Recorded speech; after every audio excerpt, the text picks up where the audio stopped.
Hi, everyone. Ashley Mailloux, Scott Shapiro here, taking a look at one of the stakes races this Saturday out at Ellis Park, specifically race number 8 on their program. It's a mile and an eighth. Is the Kentucky Downs preview for the Nashville Derby. Scott, it's $250,000, and we're going to get a good field here of the 3-year-olds. And as we take a look at the slate in terms of the numbers in here, 9 entered in sort of a spread out morning line. A lot of horses that maybe you don't go out to their last out effort. You go 2 or 3 back and you can find things that you like. Without question, Ashley, good to join you here. And a number of good turf races at Ellis Park this weekend, this being one of them. And as you mentioned, no real, must favorite or horse that is expected to get hammered at the window. So good betting race. Looking forward to diving in. We'll dive into it here with the Time Form US pace projections for this field. And with the 9 furlongs, always curious to see how it's going to play out. The 2 Yinzer might be part of the pace scenario. I pretty much agree with that, Scott. Curious to get your thoughts. I mean, based on the turf form and even the prior dirt starts, he should be forward. You have to think maybe the 8 will be close to it as well, Tomasello. I think it does a pretty good job of telling the story in the race. I don't think the pace will be slow. Don't think it'll be overly contentious either. I think Yinzer will almost definitely be paving the way, gets out of the gate well. And I think Tomasello almost certain to be sitting second. The rest of it I could see shaking up a little bit differently, but the top 2 likely to be sitting 1-2 early.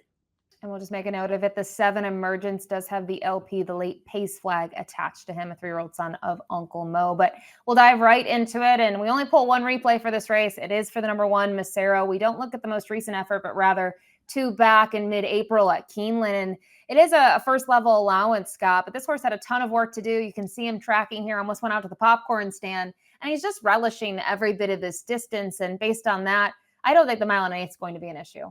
I don't think the mile and an eighth will be an issue at all. Interestingly, hasn't stopped training, but Dale Romans, in a surprising move, didn't run him at Churchill Downs in June at all. But, the key to this race is the pace. I don't know if he's going to get it off the layoff to make a big enough run. He got it in the race that we just showed, a big setup that day when he beat States Rights at the wire. Good horse. Definitely could see him running on, but I think he's up against it a little from a race shape perspective.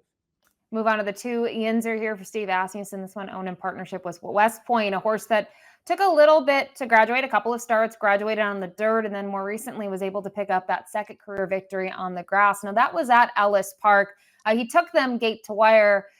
I can't really, knock that performance, Scott. I think the question is, do we see him now going a mile and an eighth against better horses on the front? I think it could be tough for him. I definitely understand that point of view. I think there's one thing key about this $1 million purchase, who quite frankly has been underwhelming every time he's been tested on the front end and has been disappointing thus far. But his 2 best races have come when he's been loose on the lead. And I don't necessarily think Tomasello is going to put a lot of pressure on him with Fernando de la Cruz. If he does, I think it'll spell Yinzer's demise. But he's a little bit dangerous on the lead here, despite, being up against it a little from a class perspective. Good price too on the morning line at 10-1. The 3, I know. This one for Patrick Biancone. It's cross-entered in another spot down at Gulfstream Park, so we'll see what they opt to do. But a horse that you kind of look at the most recent performances, they've been on the Tapeta, and he's sort of been interesting to watch his races because he's sort of close to it. Then he looks to let the field sometimes make the move, and then he gets engaged. And his performances are good. I just think figures-wise, he would need to take a step forward. Yeah, definitely agree with that. Interesting spotting even to consider this spot, but as you mentioned, might not opt for another one. I think, as you mentioned, though, he has a little bit more tactical speed than it may appear. And the one thing on the pace projector that I might have disagreed with, I think he might be sitting in the pocket there, which would benefit him, but he's got to get a lot faster, like you say. His best efforts or his wins are against much lesser. The 4 Native Runner, 7-2 on the morning line for Kenny McPeak, and Calumet Farm was able to win nicely 2 starts back at Churchill. They tried him in the American Derby last time out, and he came up a little bit short behind Minaret Station, but I thought it was a good effort. You look at how the race unfolded, going a mile and a 16th. It's a short field. There wasn't a ton of pace, and the horse that won always was in front of him and traveling just a little bit closer to the action, Scott. Yeah, I think he's the clear horse to beat in here since he's moved back to the turf. He got 1 try over it at Fairgrounds over the good going, but that can be a weird course. He was way out of it early on, But his last 2 efforts, both were at Churchill. They were both very good. He ran down a horse with a good setup on June 7th. I don't think he's going to get a big setup like that. They went 22-3, 46 flat. But like to your point, Ashley, this horse, didn't get any sort of setup last out. It was a 5-horse field where they just kind of backed it down. It was kind of a sprint for the wire. And you made a good point about Minaret Station always getting the jump. It's just going to come down the trip, and Brian Hernandez Jr., we know, will be saving ground throughout. The 5 Esmark. This is the horse I kept on going back to, and disclaimer, not my top pick in here, but I kept on thinking about him and some of the upside being that really showing up in each of his races. I think you can find somewhat of an excuse for the start 3 back at Keeneland. And so far, he's been able to get the job done. The pace has been there for him, though, Scott. And I wonder, again, we talk about the one in here, Mesero, who I think will be further back than Esmark. I think they could be in a similar boat, though, where they do need the pace to develop. Right. With Louis Saez aboard, one of the more aggressive riders, you'll see this horse was still way out of it, didn't really show any speed. Just, a lot of Vicky Oliver's runners, that's the way they're trained. That's the way they run. A couple things that pointing in his favor. Vicky's a very patient trainer. Nice progression. This horse has kind of moved forward in every start. That said, the class is a big test. This horse beat up 7 Wonders by a head last out, and 7 Wonders is 1 for 18 right now. So I think they'd be pretty happy to put in a late run and hit the board, but there's still plenty of upside there. The number 6, Coalmoon, up next, a horse that's been sort of interesting. Started on the turf, went to the dirt, went to the synthetic there at Turfway Park, and then more recently, the dirt form's been really good. Obviously, was second closing from off of it, and then more recently was able to crush the competition with a ton of pace help. But different ball games sprinting on the dirt, especially at Churchill when they're 1-turn races at 1 mile and 7.5. And I don't know how to read this move at all. I mean, the Mailloux was kind of a sprinter. You look at his performances, and I start to wonder if this is the right spot for him. It's an interesting spot. I think he's one of the least likely winners, but I guess, like you're saying, there's a lot of questions he can answer. The class question he has to answer. He's exiting, conditional starter races. Like you mentioned, 1-turn, elongated 1-turn type sprints at Churchill, now stretching out to 9 furlongs, but he is entering the race in the best form of his career. So, I mean, I think 15-1 would be far too short, but he could float up pretty high. He's got a lot of questions to answer, like you said, especially the pedigree. And he does have good 2-turn races at Turfway. Just don't know how that will translate here to the 9 furlongs. The 7 Emergence, we noticed with the Timeform US pace projector, had the LP flag attached.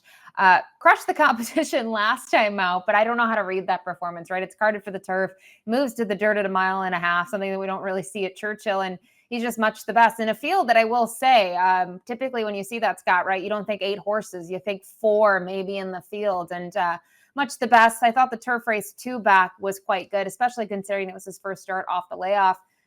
I'm willing to use him here underneath, especially if he's close to 5-1, if not maybe a little higher. He's a tough read to an extent. I think one thing is pretty sure, he doesn't have a lot of speed. For Brad Cox to debut him 2 turns over the all-weather kind of tells you the story. And kind of been, Brad doesn't debut a ton of horses long, particularly on the all-weather. And he just kind of runs like that. But with the, to the late pace point, if this horse can come with a run, I don't think the distance will be anything that hurts him. In fact, it'll probably help him. The issue to me is, like, when you're betting this horse, the last race is just in everyone's face. And I don't think it means anything. So I think he's going to be a little bit of an underlet because of it. The 8 Tomasello, we talked about maybe where he could be positioned early in this race, a 3-year-old son of Authentic, who was 3rd last time out in the Audubon. He's been on the shelf similarly to the number 1 Mesero. We haven't seen this one at all in June, and now we're going to see this one basically almost 2 months later, if not a little bit more to the date.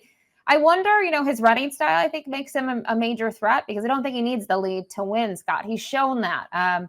Kind of just wonder, what he can do off the last out. I thought he fell a little flat late. Yeah, I did too. And just kind of maybe trying to find his niche, trying to find his spot. But there's no doubt that he should be sitting, in the clear with a good trip, being able to get first run on Yinzer. It's interesting, though. Mark Cassidy gave this horse time off. And not that Mark can't win at Ellis Park, and we know he's been hot at Saratoga to start the summers. It's kind of interesting. You see he's 0 for 15 going into this week. They haven't raced a ton, but he's 4 for 42 with a 76% ROI at Ellis the last 2 years. I just don't know if this is where he points his top horses. Horse off a layoff that was with one of his top strings. Maybe just a little bit of an underwhelming sign for a horse that will be one of the favorites. Really good point there. I'm talking about Mark and kind of how he's got everyone spread out, and where do you pick and choose to send horses might be telling. Rounding out the field is the number 9 Siesta Key, who I don't know. I think this horse is a head scratcher for me. Obviously, was able to win the first 2 races. I think got tested a little bit in the Kitten's Joy, and the 2 since then just completely different tactics. And I don't know which version of him we're going to get. I have to think he's going to be better second off the freshening, but I don't know if I want him at 4-1. 4-1, he feels like the most, if he goes off at that price, that feels like the worst of it in this race. The outside post, not in love with that. He hasn't been great out of the gate. I know it doesn't necessarily show it in the American Derby, but it was a 5-horse field. And the far outside draw, I can see him getting caught real wide in this race. His best efforts have been underwhelming. He exits that native runner race that we were talking about, and he had every chance to kind of be better than fourth and wasn't. Maybe you can make the excuse for the layoff, but Brad Cox horses are usually pretty ready to fire fresh. All right, that's the field of 9. We'll move to our top selections here, and curious to see what direction you go in. And you're going to go price shopping. You're going to get great value on the 2 Yinzer, 10-1 on the morning line. I think he should be somewhat close to that, even if he's bet a little bit. Scott, what do you think? Maybe 8-1. And you talked about his early foot. That could give him an advantage over many in here. I'll know right away if he's going to give me any chance. If he gets a clear, easy lead, I think he's got a chance to kind of hold on like he did last time against Lesser. But I do think the price will be there. He's got a lot of poor efforts to go along with a couple of good ones. Hope to get loose on the lead here, Ashley, but I see you went to a more logical horse that I'd be much more likely to be able to count on gun to a head. Yeah, a little bit of a chalk-eating weasel here. I mean, 7-2, I think, would be a gift, if I'm being honest. I think he has to be played off of that, if anything. But a horse that, when you look at the names, you mentioned Minaret Station, common in the run lines here. We see that even with Siesta Key, right? Some of those performances in the last 2 has had to face that one. I liked the trip last time out. You have to ride a little bit differently in a compact field like that, but he can be further off of it. I think he can be close. And you said it. I mean, it's Brian Hernandez Jr. I pretty much trust him to get the right trip. So I will use him on top, but we see things similarly underneath, all using the 4-8-1 in some of our top 4. But it's going to be 2-4-8-1 for Scott, 4-7-8-1 for me. It's race 8 this Saturday at Ellis Park. It's the preview for the Nashville Derby at Kentucky Downs. We'll see that in September. Good luck.